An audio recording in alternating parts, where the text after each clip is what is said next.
Sanju Samson, Tilak Varma, team India എന്താടേ കാണിച്ചു കൂട്ടിയത് south ആഫ്രിക്കയിൽ? താണ്ഡവോ? യോമാരി ഇല്ലാതാക്കി കളഞ്ഞിട്ടാ. ഒരു എന്താ പറയുക, ക്രിക്കറ്റിൻ്റെ മാപ്പിൽ തന്നെ സൗത്ത് ആഫ്രിക്കേനെ ഒരുമാതിരി അടിച്ച് സൈഡാക്കിയ ഒരു അവസ്ഥയായിപ്പോയി. എന്താ അടിച്ച ഇതാണ് new gen T20, the gen next T20 squad എന്ന് പറയുന്നത്. ഞാൻ എപ്പോഴും പ്രതീക്ഷിക്കാറ് the next gen T20 squad എന്ന് പറയുമ്പോൾ ഒന്നില്ലെങ്കിൽ ഇംഗ്ലണ്ടിൻ്റെ ഭാഗത്തുനിന്ന് വരും, അല്ലെങ്കിൽ ഓസ്ട്രേലിയൻ്റെ ഭാഗത്തുനിന്ന് വരും. കാരണം ഒരു അഗ്രസീവ് ക്രിക്കറ്റ്, ഒരു ഫിയർലെസ് ക്രിക്കറ്റ് എപ്പോഴും കളിച്ചു കൊണ്ടിട്ടുള്ളത് ഓസ്ട്രേലിയ, ന്യൂസിലാൻഡ്, ഇംഗ്ലണ്ടൊക്കെയാണ്. ഞാൻ ഒരു ഹാർഡ് കോർ ന്യൂസിലാൻഡ് ഫാനാണ്. എന്നെ പേഴ്സണലി അറിയുന്ന, എൻ്റെ ക്രിക്കറ്റ് അറിയുന്നവർക്ക് അറിയാം, ഞാനൊരു അതിഭീകര ന്യൂസിലാൻഡ് ഫാനാണ്. ഓക്കെ, അത് കഴിഞ്ഞിട്ട് എനിക്ക് ടീം ഇന്ത്യ എന്നുള്ളൊരു ഇത് വരുന്നുള്ളൂ.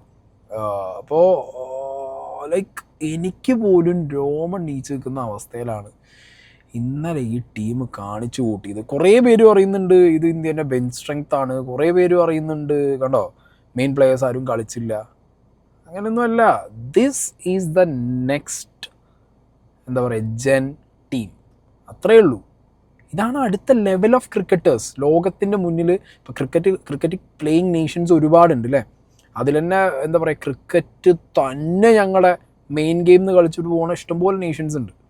ഇന്ത്യയെ സംബന്ധിച്ചിടത്തോളം ഒരു എന്താ പറയുക, വലിയൊരു ഹിസ്റ്ററി തന്നെ ക്രിക്കറ്റിനുണ്ട്. ബട്ട് സ്റ്റിൽ ഇപ്പോഴാണ് ക്രിക്കറ്റ്, ഇപ്പോൾ സച്ചിൻ്റെ കാലഘട്ടത്തിലോ സൗരവ് ഗാംഗുലിയുടെ കാലഘട്ടത്തിലോ അല്ലെങ്കിൽ കപിൽ ദേവിൻ്റെ കാലഘട്ടത്തിലോ ഒക്കെ ക്രിക്കറ്റ് എന്ന് പറയുമ്പോൾ ഒരു അഗ്രസീവ് നേച്ചർ ഉണ്ടോയെന്ന് ചോദിച്ചാൽ ഇത്ര ഇല്ല. അഗ്രസീവ് ഫേസ് ഇല്ല, ഞാൻ കണ്ടിട്ടില്ല. ഓക്കെ, ഉണ്ട്, ഓബിയസ്ലി സേവാഗ് ഉണ്ട്, സിദ്ധു ഉണ്ടായിരുന്നു, റോബിൻ സിംഗ്, യുവരാജ് സിംഗ്, അങ്ങനെ ധോനി, കുറേ അഗ്രസീവ് ക്രിക്കറ്റേഴ്സ് നമുക്കുണ്ട്. അഗ്രഷൻ കാണിച്ച് അടിച്ച് കയറുന്ന ബാറ്റ്സ്മാൻമാർ നമുക്കുണ്ട്. ബോളേഴ്സിനെ അവിടെ നിൽക്കട്ടെ, ഞാനൊരു ബാറ്റ്സ്മാനാണ്, അപ്പോൾ ബാറ്റ്സ്മാനെയാണ് ഞാൻ കൂടുതലായിട്ട് നോക്കാറ്. എൻ്റെ മക്കളെ എന്തോന്നടി അടി ഇത്! എന്നാണെങ്കിലും തൂക്കി അടിയാണ് ഇന്നലെ ഉണ്ടായത്. റെക്കോർഡ് ബ്രേക്കിംഗ് ഒരു സീരിയസ് ആയിപ്പോയി ഈ സൗത്ത് ആഫ്രിക്കയിൽ ചെന്നിട്ട് ഇന്ത്യൻ ടീം കാണിച്ചു കൂട്ടിയത്. പരമ്പര തൂത്തുവാരി കൊണ്ടുവന്നു. അപ്പം എന്താണെങ്കിലും ഇപ്പം പറയാൻ പോകുന്നത് സഞ്ജു സാംസൺ 2 ഇന്നിങ്സിൽ 0 അടിച്ചപ്പോഴത്തേക്ക് എൻ്റെ പൊന്നെ, അതിൻ്റെ മുമ്പ് അടിച്ച ബംഗ്ലാദേശിനോട് 100 അടിച്ചപ്പോൾ അത് ബംഗ്ലാദേശിൻ്റെ ഒപ്പല്ലേ എന്നുള്ള ചോദ്യമായി. എന്താ വെരി നെക്സ്റ്റ് സീരീസിലെ ഫസ്റ്റ് മാച്ച് സൗത്ത് ആഫ്രിക്കനോട് 100 അടിച്ച സമയത്ത് പിന്നെ ഒന്നും പറയാനില്ല. അപ്പോഴും ചില ആൾക്കാർ പറഞ്ഞിട്ടുണ്ട് 1 അടിച്ചു പിന്നെ ഇപ്പം അടിച്ചു.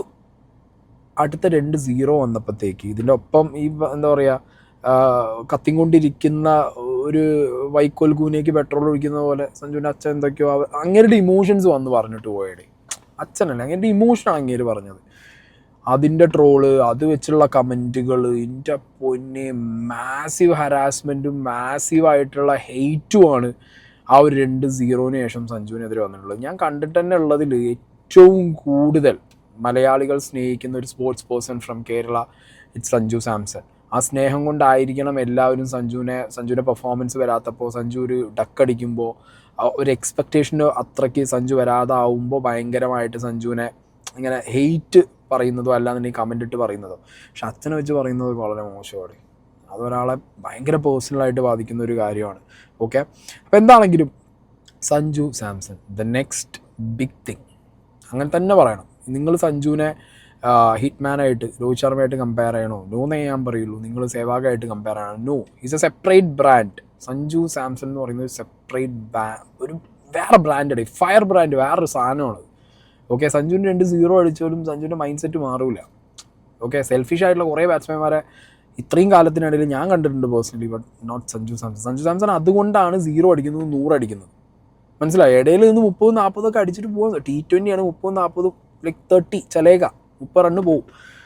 പക്ഷെ സഞ്ജു 0 അടിക്കും 100 അടിക്കും. അതാണ് സഞ്ജു ടീമിന് വേണ്ടിയിട്ടാണ് കളിക്കുന്നത്. സഞ്ജു പേഴ്സണൽ പെർഫോമൻസ് അല്ലെങ്കിൽ പേഴ്സണൽ കൺസിസ്റ്റൻസി എന്നൊക്കെ പറയുന്ന സാധനം T20 വരുമ്പോൾ ബാഡ്മേജാണ്. അതാണ് സഞ്ജുവിൻ്റെ ഒരു ആറ്റിറ്റ്യൂഡ് എന്ന് പറയുന്നത്. T20 മീൻസ് ടീമിൻ്റെ റോൾ എന്താ, ടീം കൊടുത്ത റോൾ എന്താ, അത് കൃത്യമായി ചെയ്യുക, അടിക്കുക, അത്രേ ഉള്ളൂ പരിപാടി. അതിനുള്ള കോൺഫിഡൻസ് ടീമും ടീമിൻ്റെ ബാക്കി സ്റ്റാഫും കൊടുത്തു കഴിഞ്ഞാൽ അടിക്കും. അതാണ് ഇപ്പോൾ കണ്ടത്.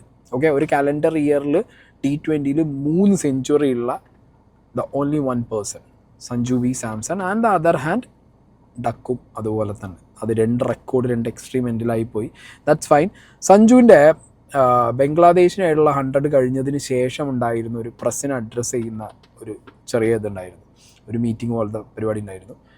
അതിൽ സഞ്ജു പറഞ്ഞ കുറച്ച് കാര്യങ്ങൾ നമുക്ക് നോക്കാം. ഞാനും സൂര്യൻ തമ്മിൽ നല്ല കുറച്ച് വർഷങ്ങളായിട്ടുള്ള ഒരു ബന്ധമാണ്. നമ്മൾ ചെറിയ വയസ്സിലെ ജൂനിയർ കാറ്റഗറി കളിക്കുകയും നമ്മൾ ഒരു കമ്പനിക്കാണ് ജോലി ചെയ്യണം, BPCL ജോലി ചെയ്യും. അപ്പോൾ അവർക്ക് വേണ്ടി കുറേ മാച്ചസും ഇന്ത്യയും.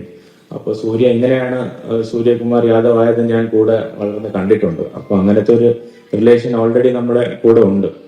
അപ്പോൾ ഒരു കമ്മ്യൂണിക്കേഷൻ സ്കില്ല് ഭയങ്കരമായിട്ട് സൂര്യയിൽ കാണാനുണ്ട്. അപ്പോൾ അത് ഉള്ള കാര്യം ഉള്ള പോലെ സ്ട്രൈറ്റ് ഫോർവേഡ് ആയിട്ട് പറയാം, ഉണ്ടോ ഇല്ലേ, എന്ത് ചെയ്താലും ഉണ്ടാവും, എന്ത് ചെയ്താലും ഉണ്ടാവില്ല.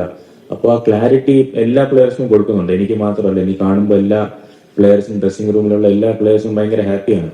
അപ്പോൾ ആ രീതിയിൽ എല്ലാ പ്ലെയേഴ്സിനെ സപ്പോർട്ട് ചെയ്യും, ബാക്ക് ചെയ്യും. ഒരു ക്യാപ്റ്റൻ, ഒരു ലീഡർ ചെയ്യേണ്ട പല കാര്യങ്ങൾ സൂര്യ നന്നായിട്ട് ചെയ്യുന്നുണ്ട്. അപ്പോൾ ആ ഒരു ട്രസ്റ്റ് കുറെ പ്ലെയേഴ്സിന് അങ്ങോട്ട് ഉണ്ടാവുന്നുണ്ട്. അപ്പോൾ ആ രീതിയിലുള്ള പെർഫോമൻസും ഇന്ത്യക്ക് കാഴ്ചവെക്കാൻ പറ്റുന്നുണ്ട്. ഒരു പ്ലെയർ റണ്ണടിക്കണം അല്ലെങ്കിൽ അയാളുടെ പെർഫോമൻസ് പുറത്ത് വരണമെന്നുണ്ടെങ്കിൽ അയാൾക്ക് ചുറ്റുമുള്ള ബാക്കി അയാളുടെ കൊളീഗ്സ്, ബാക്കി ടീം കളിക്കുന്ന ആളുകളൊക്കെ കോൺട്രിബ്യൂട്ട് ചെയ്യണം. ഒരു 1 മാൻ ഷോ ഒരു മാച്ച് ഫൈനാണ്. 1, 2, 3, 4 മാച്ച് പോകുമ്പോഴത്തേക്ക് ഒരു ടീം കിടിലായിട്ട് പെർഫോം ചെയ്യുന്നു, അതിലെ പ്ലേയേഴ്സ് കിടിലായിട്ട് പെർഫോം ചെയ്യുന്നു എന്ന് പറയുമ്പോൾ അവിടെ ഒരു വേറൊരു വൈബ് ക്രിയേറ്റ് ആയിട്ടുണ്ട്.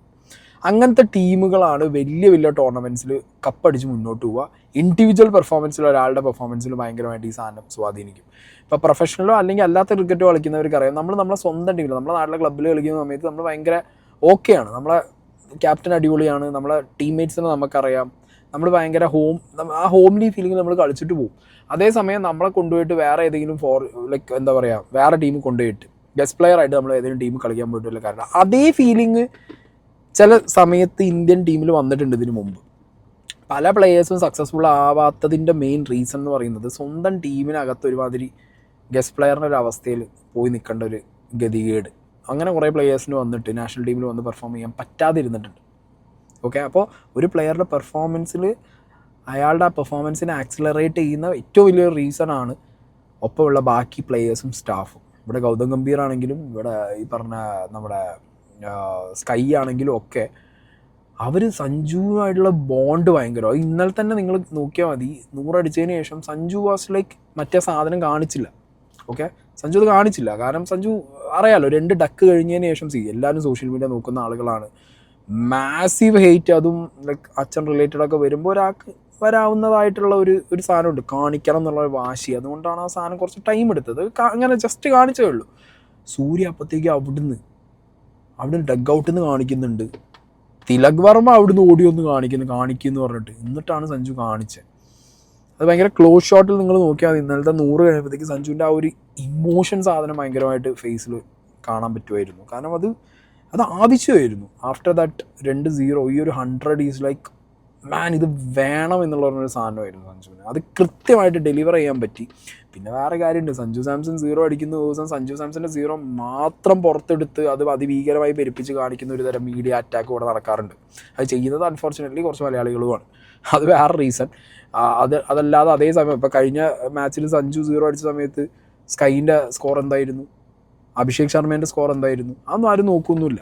ഓക്കെ, ഗൗതം ഭായും നമ്മൾ കുറെ കോച്ചസിന് അണ്ടറിൽ കളിച്ചിട്ടുണ്ടെങ്കിലും ഗൗതം ഭായും ഭയങ്കര കമ്മ്യൂണിക്കേഷൻ സ്കിൽസ് ഭയങ്കരമായിട്ടുണ്ട്. അപ്പോൾ ഉള്ളത് ഭയങ്കരമായിട്ട് പറയുന്നുണ്ട്. വന്ന സമയം മുതൽ എൻ്റെ അടുത്ത് പറയുന്നുണ്ട്, സഞ്ജു നീ പേടിക്കേണ്ട, നിനക്ക് ഉള്ള സപ്പോർട്ട് എൻ്റെ സൈഡിൽ നിന്നുണ്ടാവും, എനിക്കറിയാം നീ എത്ര നല്ലതായിട്ട് കളിക്കുന്ന പ്ലെയറാണ്, നമ്മൾ ഇത്രയും വർഷമായിട്ട് കാണുന്നുണ്ട്. അപ്പോൾ അങ്ങനത്തെ രീതിയിൽ ഒരു പ്രശ്നമില്ലാതെ നീ മാക്സിമം കളി എൻജോയ് ചെയ്യാൻ നോക്ക്, ബാറ്റിംഗ് എൻജോയ് ചെയ്യാൻ നോക്ക്, ഞങ്ങളെല്ലാവരും നിന്റെ കൂടെ ഉണ്ട്. അങ്ങനത്തെ ഒരു വിശ്വാസം ഒരു കോച്ചിന്റെ കയ്യിൽ നിന്ന് കിട്ടുമ്പോൾ വലിയൊരു കോൺഫിഡൻസ് ആണല്ലോ പ്ലെയറിന്. അപ്പോൾ അത് ഉറപ്പായിട്ട് ഒരു കോച്ച് തരുന്നുണ്ട്. അനദർ ഫാക്ടർ, ഗൗതം ഗംഭീർ ഈ ടീമിലേക്ക് കൊണ്ടുപോകുന്ന ഒരു ഫ്ലേവർ ഉണ്ട്. നമുക്കറിയാം ഗൗതം ഗംഭീർ കളിക്കുന്ന കാലത്ത് തന്നെ ഭയങ്കര അഗ്രസീവ് ആയിട്ടുള്ള ഒരു പ്ലെയറാണ്. അഗ്രഷൻ്റെ കാര്യത്തിൽ ഒരു കുറവുമില്ല. അങ്ങോട്ട് ചൊറിയാനൊക്കെ പോയി കഴിഞ്ഞാൽ ഗൗതം ഗംഭീറിൻ്റെ കിട്ടും നന്നായിട്ട്. കാണുമ്പോൾ ഭയങ്കര കാം ആൻഡ് കമ്പോസ്ഡ് ആണെന്നുണ്ടെങ്കിൽ ആളോട് ചൊറിയാൻ പറ്റൂല. അങ്ങനെ ഒരു ആറ്റിറ്റ്യൂഡുള്ള ഒരാളാണ്, ഭയങ്കര വാശിയുള്ള ഒരാളാണ്. ഇന്ത്യേൻ്റെ മേജർ വിന്നിലൊക്കെ ഗൗതം ഗംഭീറിന് ഭയങ്കര റോൾ ഉണ്ടായിരുന്നു പണ്ട്. പക്ഷെ അത് അത്രത്തോളം അങ്ങോട്ട് ഡിസ്കസ് ചെയ്തിട്ടില്ല പല സാഹചര്യത്തിലും ഗംഭീറിൻ്റെ റോള്. കാരണം ഓപ്പണിംഗ് ഇറങ്ങുന്നു, ഇന്ത്യക്ക് ഓപ്പണിംഗ് സ്ലോട്ടിൽ ഒരു ടൈമിൽ സച്ചിൻ സേവാഗ് കഴിഞ്ഞതിന് ശേഷം വാട്ട്സ് നെക്സ്റ്റ് നോക്കുന്ന ഒരു ടൈമിലൊക്കെയാണ് ഗൗതം ഗംഭീറിൻ്റെ പ്ലേസ്മെൻറ്റ് വരുന്നത്. അവിടുന്ന് ഗംഭീർ അതൊരു വേറെ ലെവലിലേക്ക് എത്തിക്കുന്ന ഒരു അവസ്ഥ നമ്മൾ കണ്ടിട്ടുണ്ട്. സോ ഗൗതം ഗംഭീർ എന്ന് പറഞ്ഞ ഒരാളുടെ ആ ഒരു അഗ്രസീവ് ഫ്ലേവർ ടീം ഇന്ത്യനെ ഭയങ്കരമായിട്ട് ഹെൽപ്പ് ചെയ്തിട്ടുണ്ട്. അത് സഞ്ജുവിൻ്റെ ഈ ഒരു വേ ഓഫ് ക്രിക്കറ്റ് ബാറ്റിങ്ങിന് ഭയങ്കരമായിട്ട് ഈ സാധനം ഫ്ലേവർ കൂട്ടി കൊടുത്തിട്ടുണ്ട്. ഓക്കെ, ആ ഒരു കോച്ച് കൊടുക്കുന്ന ഒരു കോൺഫിഡൻസ് കൂടി ഈ പ്ലെയർ ഈ സംസാരിക്കുന്നത് നമുക്ക് കൃത്യമായിട്ട് മനസ്സിലാവുന്നുണ്ട്. അതെ, ഉറപ്പായിട്ടും ഒരു ശ്രീലങ്ക സീരീസിന് ശേഷം ഒരു ബ്രേക്ക് ഉണ്ടായിരുന്നു, ഒരു മാസം ബ്രേക്ക് കിട്ടിയായിരുന്നു. അപ്പോൾ ആ ബ്രേക്കിലൊന്ന് പുറത്തൊക്കെ ഫാമിലി ആയിട്ട് സ്പെൻഡ് ചെയ്യാനും പിന്നെ തിരിച്ചു വന്നപ്പോൾ ദുലീപ് ട്രോഫി കളിക്കാനുള്ള ഒരു അവസരം കിട്ടി. അവിടെ പെർഫോം ചെയ്യാൻ പറ്റില്ല. ദുലീപ് ട്രോഫി കളിച്ച ബോളേഴ്സും നമ്മുടെ ഇന്ത്യ കളിച്ച എല്ലാ ക്വാളിറ്റി ബോളേഴ്സ് ആയിരുന്നു ദുലീപ് ട്രോഫിയിൽ. അപ്പോൾ അവിടെ ഒരു സെഞ്ചുറി അടിച്ചപ്പോൾ ഒരു കോൺഫിഡൻസ് ഉണ്ടായി. പക്ഷെ വൈറ്റ് ബോളും റെഡ് ബോളും കംപ്ലീറ്റ്ലി ഡിഫറെന്റ് ആണ്. അപ്പോൾ അത് കഴിഞ്ഞുകൊണ്ട് ഞാൻ നേരെ നമ്മുടെ രാജസ്ഥാൻ റോയൽസ് ക്യാമ്പിൽ പോയി. അവിടെ ഒരു 4 ദിവസം ഉണ്ടായിരുന്നു. അപ്പോൾ അവിടെ രാവിലെയും വൈകിട്ട് നമ്മുടെ രാഹുൽ സാറും പിന്നെ സുബൈൻ ബറോച്ചിനും അവരെല്ലാവരും ഉണ്ടായിരുന്നു. അപ്പോൾ അവരുടെ കൂടെ കുറെ പ്രാക്ടീസ് ചെയ്തു. അപ്പോൾ പ്രിപ്പറേഷൻ മച്ച് ബെറ്റർ ആയിരുന്നു പ്രാവശ്യം. നേരത്തെ പറഞ്ഞ പോലെ ഒരു റോൾ ക്ലാരിറ്റി നേരത്തെ തന്നായിരുന്നു.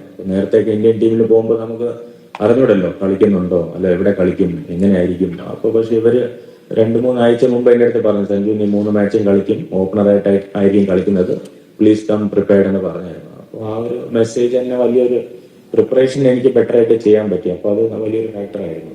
ഇതാണ് ഇമ്പോർട്ടൻ്റ് കാര്യം. ഇത്രയും കാലം സഞ്ജുവിന് നിങ്ങൾ ചാൻസ് കിട്ടിയില്ല എന്ന് പറഞ്ഞിട്ട് ചാൻസ് കിട്ടിയില്ലേ, നിങ്ങൾ എന്തിനാ സഞ്ജുവിൻ്റെ ചാൻസിനെ കുറിച്ച് പറയുന്നതെന്നൊക്കെ ചോദിക്കുന്ന പലരുണ്ട്. അവരോടാണ് പറയാനുള്ളത്, ഒരു പ്ലെയർ കൺസിസ്റ്റൻ്റ് ആവുന്നത് എപ്പോഴാണെന്നുണ്ടെങ്കിൽ അയാളുടെ റോൾ അയാളുടെ ടീമിൽ കൃത്യമായിട്ട് അയാൾക്ക് കിട്ടണം.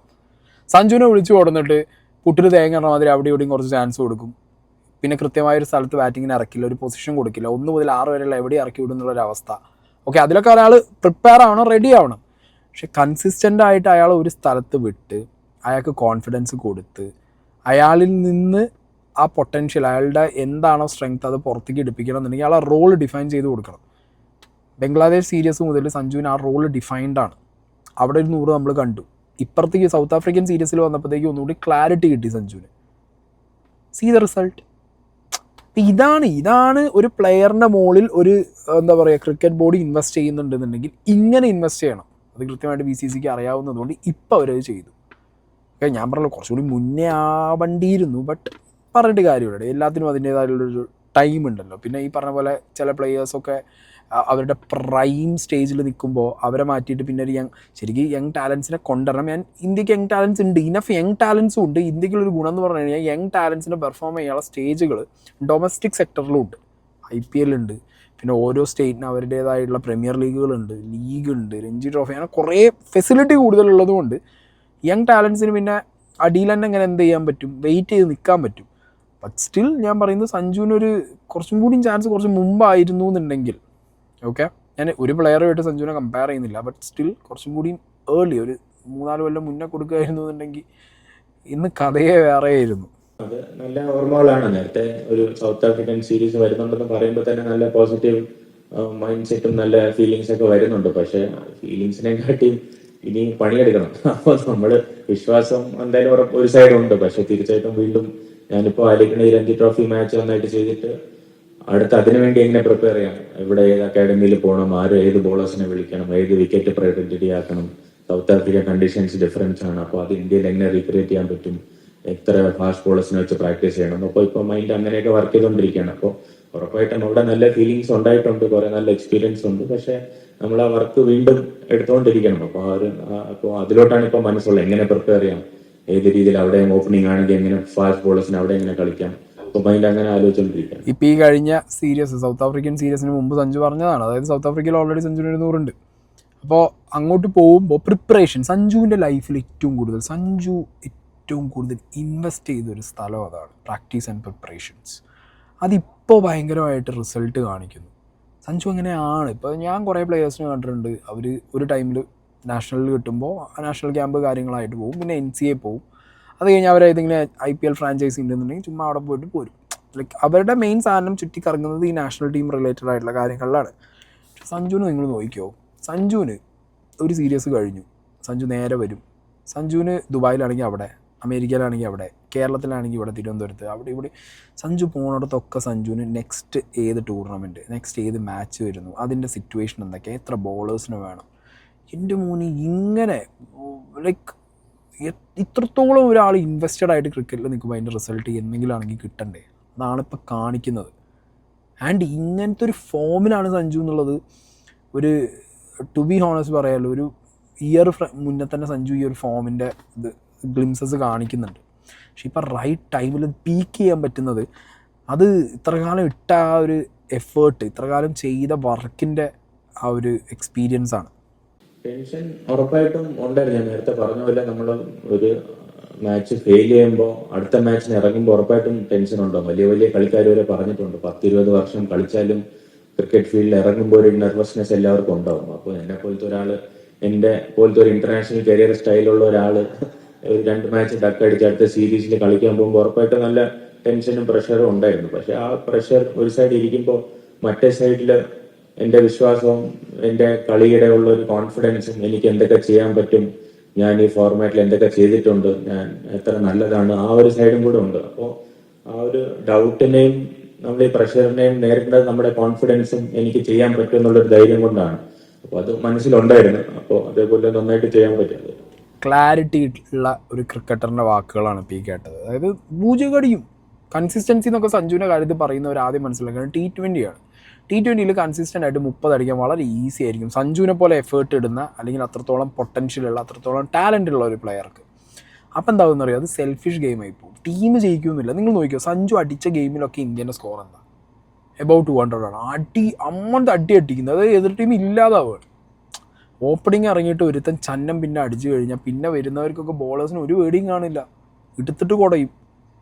അപ്പം ആ ഒരു സാധനം ഉണ്ടാക്കി. ഇപ്പോൾ രോഹിത് ശർമ്മ അങ്ങനെയായിരുന്നു ഒരു ടൈമിൽ, വീരേന്ദ്ര സേവാഗ് അങ്ങനെയായിരുന്നു ഒരു ടൈമിൽ. ഞാൻ അവരായിട്ട് സഞ്ജുവിനെ കമ്പയർ ചെയ്യുന്നതല്ല, ബട്ട് ചില പ്ലെയേഴ്സ് അങ്ങനെയാണ്. അവരുടെ മാക്സ് പൊട്ടൻഷ്യൽ ടൈമിൽ അവരെ മാക്സിമം യൂസ് ചെയ്യുക. ആൻഡ് ഇപ്പോൾ സഞ്ജുവിനെ ആ മൈൻഡ് ഫ്രെയിം കണ്ടോ നിങ്ങൾ? അതായത് 0 അടിക്കും കുഴപ്പമില്ല, ടെൻഷൻ ഉണ്ടോ അല്ലെങ്കിൽ പ്രഷർ ഉണ്ടോ? ഉണ്ട്, എക്സാക്ട്ലി ഉണ്ട്. കാരണം എവറി മാച്ച് പുതിയ മാച്ചാണ്, പുതിയ എക്സ്പീരിയൻസ് ആണ്. അതിനിപ്പോൾ 300 അല്ല 3000 ഗെയിം കളിച്ചാലും ഒരു കളി എന്ന് പറഞ്ഞാൽ ഒരു ലൈവ് മാച്ച് സിറ്റുവേഷൻ എന്ന് പറഞ്ഞാൽ പുതിയൊരു എക്സ്പീരിയൻസ് ആണ്. ഓക്കെ, എത്ര കളിച്ച വിക്കറ്റ് ആണെന്നുണ്ടെങ്കിലും അന്നേ ദിവസം അതെങ്ങനെ ബിഹേവ് ചെയ്യുമെന്ന് പറയാൻ പറ്റില്ല. എത്ര കളിച്ച ബോളർ ആണെന്നുണ്ടെങ്കിലും അന്നേ ദിവസം അയാൾ എങ്ങനെ എറിയുമെന്ന് പറയാൻ പറ്റില്ല. മനസ്സിലായോ? ആ ഡേ ഗെയിമാണ് ക്രിക്കറ്റ് എന്ന് പറഞ്ഞാൽ, ഒരു ദിവസത്തെ ആ ഒരു കളിയാണ്. അപ്പോൾ അതിന് പ്രിപ്പയർ ആയിട്ടിരിക്കണം എന്നുണ്ടെങ്കിൽ നമ്മൾ കുറേ ടൈം ഇൻവെസ്റ്റ് ചെയ്യണം, കുറേ എന്താ പറയുക പ്രാക്ടീസ് ചെയ്യണം. അതൊക്കെ ഉള്ളത് കൊണ്ടാണ് ഈ പ്ലെയറിന് ഇങ്ങനെ ചിന്തിക്കാനും ഇപ്പം ഡെലിവർ ചെയ്യാനും പറ്റുന്നത്. സോ സഞ്ജുവിനെ ട്രോളുന്നവരോ അല്ലെങ്കിൽ സഞ്ജുവിനെ വിമർശിക്കുന്നവരോടാണ് പറയാനുള്ളത്, ഈ മനുഷ്യൻ ഇട്ട എഫേർട്ടിൻ്റെ കണക്കൊക്കെ അതിഭീകരമാണ്. ശരിക്കും സഞ്ജുവിൻ്റെ ആ ഒരു സ്റ്റോറി ഭയങ്കര ഇൻസ്പയറിംഗ് ആണ്. ഏതെങ്കിലും ഒരു സമയത്ത് സഞ്ജുവിനെ പറയുന്നുണ്ടെങ്കിൽ അത് ഇവിടുത്തെ പിള്ളേരെ ഭയങ്കരമായിട്ട് ഇൻസ്പയർ ചെയ്യുക ആ കാര്യം. ഈ സെഞ്ചുറി ഇന്നിങ്സിലെ ശരിക്കും സഞ്ജു ആയിട്ട് ബാറ്റിങ്ങിന്റെ 3 കളിയിലും തുടക്കം തൊട്ട് സഞ്ജു നന്നായിട്ട് തന്നെയാണ്, നല്ല ഫ്ലോയിൽ തന്നെയാണ് ബാറ്റ് ചെയ്തത്. ഈ അടുത്ത സെഞ്ചുറി കിട്ടിയിട്ട് ആ ഒരു സെക്കൻഡിലാണ് സഞ്ജു ഏറ്റവും കൂടുതൽ റിലാക്സ് ചെയ്തത്. കാരണം ആ മുമ്പത്തെ അന്നത്തെ ഭയങ്കരമായി വലിയൊരു ആശ്വാസം കണ്ടെത്തിയിട്ടുണ്ടായിരുന്നു. ഉറപ്പായിട്ടും. അപ്പൊ അത് നന്നായിട്ട് ബാറ്റ് ചെയ്യുന്നുണ്ട്. ചേട്ടൻ പറഞ്ഞത്, ഞാൻ ഫസ്റ്റ് മാച്ച് നന്നായിട്ട് കളിച്ചു, പക്ഷെ ഔട്ടായി പോയി. സെക്കൻഡ് മാച്ചും കുഴപ്പമില്ല, നല്ല 4 ഒക്കെ അടിച്ച് നിൽക്കുകയായിരുന്നു, അവിടെ ഔട്ടായി പോയി. അപ്പൊ എനിക്ക് അറിയാം എവിടെ ഒരു നല്ല ഇന്നിങ്സ് വരാൻ ചാൻസ് ഉണ്ട്, കാരണം നല്ല ഫോമിൽ നിൽക്കുകയാണ്. പക്ഷെ അതിന് എപ്പോഴാണ്, ഈ മാച്ച് കഴിഞ്ഞിട്ടാണ് വരുന്നത്, ഈ മാച്ചാണ് വരുന്നത്, ആർക്കും പറയാൻ പറ്റില്ല. ഈ മാച്ച് തന്നെ വരണം, ഇല്ലെങ്കിൽ ശരിയാവില്ല. അപ്പൊ അതൊക്കെ ഇങ്ങനെ മനസ്സിൽ ഓടിക്കൊണ്ടിരിക്കുകയായിരുന്നു. അപ്പോഴാണ് നമ്മളിങ്ങനെ പവർ പ്ലേയിൽ നല്ല രീതിയിൽ ടച്ച് വന്നു. ഇപ്പൊ പവർ പ്ലേ കഴിഞ്ഞപ്പോൾ ഞാൻ 30 എന്തോ എത്തി. അപ്പൊ അത് കഴിഞ്ഞപ്പോ പിന്നെ 50 എത്തിയാൽ കൊള്ളായിരിക്കും, പക്ഷെ പൊട്ടി സിംഗിൾ എടുക്കാനും പറ്റൂല, അടിച്ചേ പറ്റൂ. അപ്പൊ ഇങ്ങനത്തെ പല ചിന്തകൾ ഓടിക്കൊണ്ടിരിക്കും, ഭയങ്കര നാച്ചുറൽ ആണ്. അപ്പോൾ ഈ ചിന്തകൾ ഓടുന്നത് ഒരു ബോൾ കളിക്കുന്നതിന് മുമ്പാണ്. അപ്പൊ ആ ചിന്തകൾ ഉറപ്പായിട്ടും നമ്മൾ നാച്ചുറലായിട്ട് പിന്നെ വീണ്ടും ആ ബോളിൽ ശ്രദ്ധിക്കും. ഈ സ്പിന്നറാണ് എറിയണമെങ്കിൽ എനിക്ക് എവിടെയൊക്കെ അടിക്കാൻ പറ്റും, ഇവിടെ എറിഞ്ഞാൽ അവിടെ അടിക്കാം, ഇവിടെ എറിഞ്ഞാൽ അവിടെ അടിക്കാം. മൈൻഡ് ഓട്ടോമാറ്റിക്കായിട്ട് ആ സോണിലോട്ട് കയറും. അപ്പൊ അത് വീണ്ടും ഇങ്ങനെ പ്രാക്ടീസ് ആ രീതിയിൽ ചെയ്തുകൊണ്ട് ഓട്ടോമാറ്റിക്കായിട്ട് മാച്ചിനും ആ സോണിൽ തന്നെ കയറും. അപ്പോൾ അതിൽ പിന്നെ നല്ല രീതിയിൽ ചെയ്യാൻ പറ്റി. ഈ ചിന്തകളൊന്നും ബാറ്റിങ്ങിൽ കാണുന്നില്ല. മൈൻഡ് പല രീതിയിൽ എവിടെയൊക്കെ ഓടുന്നുണ്ടായിരുന്നു, പക്ഷെ ബാറ്റിംഗ് ചെയ്തുകൊണ്ടിരിക്കുമ്പോൾ അങ്ങനെ തോന്നിയിട്ടില്ലായിരുന്നു. മൈൻഡ് ഡിസ്റ്റർബ്ഡ് ആണോ, പല തോട്ട്സ് ഉണ്ടാവുന്നുള്ളത്. അപ്പോൾ അത് പ്രാക്ടീസ് ചെയ്യുന്ന ഒരു രീതിയിൽ മാച്ചിൽ അതേപോലെ കാണിക്കുന്നുണ്ടാണ്. പ്രീ ഡിറ്റർമിൻഡ് അല്ലാത്ത ഒരു പ്ലെയറിൻ്റെ വാക്കാണ് നിങ്ങൾ. ബാറ്റ്സ്മാൻമാർ പ്രീ ഡിറ്റർമിൻഡ് ആയി. അപ്പോൾ ഇന്ത്യക്ക് കേസ് അങ്ങനെയായിരുന്നു. ഞാൻ ക്രിക്കറ്റ് കളിക്കുമ്പോൾ എപ്പോഴും കളിക്കുമ്പോൾ അത് തന്നെയാണ് എൻ്റെ വിഷയം. ഞാൻ ഭയങ്കര പ്രീ ഡിറ്റർമിൻഡ് ആണ്. ബോളർ വരുമ്പോൾ തന്നെ ഇവൻ ഇവിടെ എറിയുമായിരിക്കും, ഇന്ന ലെങ്ത്തിൽ ബോൾ വരുമായിരിക്കും, എനിക്ക് ഇന്ന സ്ഥലത്ത് അടിക്കാം എന്നുള്ളൊരു പ്രീ ഡിറ്റർമിനേഷൻ ഉണ്ട്. സെഞ്ചുറി കേസിൽ അങ്ങനെയല്ല, ball by ball. He takes it like ball by ball. മൈൻഡിൽ എന്ത് ഓടിക്കോട്ടെ, കൺസിസ്റ്റൻ്റ് ആയിട്ട് ചെയ്യുന്ന എഫേർട്ട്, ഇടുന്ന ആ ഒരു പ്രാക്ടീസിൻ്റെ ബേസിസിൽ, അതിൻ്റെ ഒരു സ്ട്രെങ്ത്തിൽ വരുന്ന ബോൾ അതിൻ്റെ മെറിറ്റിനനുസരിച്ച് കളിച്ചിട്ട് പോവുക. അല്ലാതെ ടീമിന് എന്താണ് ആ സിറ്റുവേഷനിൽ ആവശ്യം, ടീമിന് ഒരു വലിയ സ്കോറാണോ, ടീമിൻ്റെ അവസ്ഥ എന്താ, അത് നോക്കുക, കളിക്കുക, പോവുക. അത് ഞാൻ പറഞ്ഞല്ലോ, ഇതാണ് ക്വാളിറ്റി ഓഫ് എ ക്രിക്കറ്റർ എന്ന് പറയുന്നത്. ഭയങ്കര ക്വാളിറ്റിയാണത്. Human being is a different level man. And as a cricketing head ഭീകരമാണ്. അതിന് ഞാൻ പറഞ്ഞല്ലോ, ടൈമും സ്പേസും വേണ്ടിയിരുന്നു, അത് കൃത്യമായിട്ട് കിട്ടി. Now he like deliver like ഹെല്ലാണ്. എന്തോന്നാണ് ഈ കാണിച്ച അടിയോട് അടി, എന്ത് അടി അടിച്ച് കൂട്ടി. ആൻഡ് ഞാൻ പറഞ്ഞില്ല, ആസ് എ ഹ്യൂമൻ ബീങ് ഇന്നലെ ഇപ്പോൾ ഒരു സഞ്ജു അടിച്ചൊരു ബോൾ ഒരു ലേഡിയുടെ ഫേസ് പോയി തട്ടി, ഗ്രൗണ്ടിൽ നിന്ന് തന്നെ അതിങ്ങനെ നിന്നിട്ട് കൈകൊണ്ട് കാണിച്ചു ലൈക്ക് അവർക്ക് എന്താ പറ്റിയെന്നുള്ള രീതിയിൽ. അതൊക്കെയാണ് സഞ്ജു സാംസൺ എന്ന് പറയുന്നത്. ഞാൻ ഇന്നലെ ഇൻസ്റ്റയിൽ ഒരു പോസ്റ്റ് ഇട്ടിട്ടുണ്ടായിരുന്നു. കാരണം എനിക്കെൻ്റെ ലൈഫിൽ ഭയങ്കരമായിട്ടുള്ളൊരു അതിഭീകരമായിട്ടുള്ളൊരു നന്ദിയുള്ളൊരു മനുഷ്യനാണ് സഞ്ജു സാംസൺ എന്ന് പറയുന്നത്. ബിക്കോസ് എൻ്റെ ബിഗ് ബോസ് ജേർണിയൊക്കെ എല്ലാവർക്കും അറിയാം. ഞാൻ ബിഗ് ബോസിലേക്ക് എത്തിപ്പെട്ടതിൻ്റെ the sole reason is Sanju Samson. ഞാനത് എവിടെയും പറഞ്ഞിട്ടില്ല. ഞാനത് ബിബിയിലുള്ള സമയത്തൊക്കെ എൻ്റെ ഫ്രണ്ട്സിനോട് പറയാറുണ്ട്, അല്ലെങ്കിൽ ബിബി കഴിഞ്ഞിട്ടാണെങ്കിലും ചിലരോടൊക്കെ പറയാറുണ്ട്, എന്തെങ്കിലുമൊക്കെ പറയണം. ബട്ട് എടാ ഈ മനുഷ്യൻ വേറെ ലെവലടി. ഞാൻ ബിബിയിലൊക്കെ പോകേണ്ട ആ ഒരു ടൈമിൽ നമുക്കിങ്ങനെ ബിബി വരും, കോള് വരുമ്പോൾ ലൈക്ക് ആ ഒരു സിറ്റുവേഷൻ നിന്നപ്പോൾ ഞാൻ ജസ്റ്റ് സഞ്ജുവിനോട് പറഞ്ഞു, എനിക്കിത് ആവശ്യമാണ്, ഐ നീഡ് ദിസ്. അത് കൃത്യസമയത്ത് മനസ്സിലാക്കി. സഞ്ജുവിന് എന്താ ചെയ്യാൻ പറ്റുന്നത്, I pretty well know that ഒരു അത്രത്തോളം ഉണ്ട് സഞ്ജുവിൻ്റെ ഒരു എഫേർട്ട് എന്ന് പറഞ്ഞാൽ, അല്ലെങ്കിൽ സഞ്ജു എന്ന് പറഞ്ഞ ഒരാളുടെ ഒരു വേർഡ് എൻ്റെ ഒരു ബി എൻട്രിയുടെ ബാക്കിൽ അതൊരു ഭയങ്കര ലൈക്ക് ലൈഫിൻ്റെ എല്ലാ സ്റ്റേജിലും സഞ്ജു, ഇക്ലാസ്, അങ്ങനെ കുറച്ച് പേരുണ്ട് എൻ്റെ ലൈഫിൽ. ഞാൻ അതാണ് ഒരു പോസ്റ്റ് ഇൻസ്റ്റയിൽ ഇട്ടത്. അവർ ഇതെങ്ങനെയാണ് ഈ മനുഷ്യന്മാർ. സഞ്ജു അങ്ങനെയാണ്, ഇക്ലാസ് അങ്ങനെയാണ്, സഞ്ജു ഇസ് ലൈക്ക് അങ്ങനെയാണ്, വിടൂല. മനസ്സിലായോ? നമ്മൾ 100 പറഞ്ഞു കഴിഞ്ഞാൽ നമ്മളപ്പോൾ 100 നിൽക്കും. അതാണ് സഞ്ജു സാംസൺ. അതാണ് ഇന്നലെ ഫീൽഡ് കണ്ടത്. ആ ബോൾ തട്ടിയ ലേഡിയോട് കൈ കാണിച്ചതും ലൈക്ക് അതൊക്കെയാണ് Sanju Samson in personal life. അത് തന്നെയാണ് ഫീൽഡിലും. ഇയാൾക്ക് സെൽഫിഷ് അല്ല ഈ മനുഷ്യൻ. സെൽഫിഷ് അല്ലാത്തൊരു ക്രിക്കറ്ററാണ്. രാജ്യത്തിന് വേണ്ടി ഇനി അടിക്കും. ഞാൻ പറഞ്ഞല്ലോ, ക്യാപ്റ്റനാവും, ഇന്ത്യൻ ക്യാപ്റ്റനായിട്ട് അടിക്കുന്ന 100 ആ ദിവസത്തിനാണ് വെയിറ്റിംഗ്.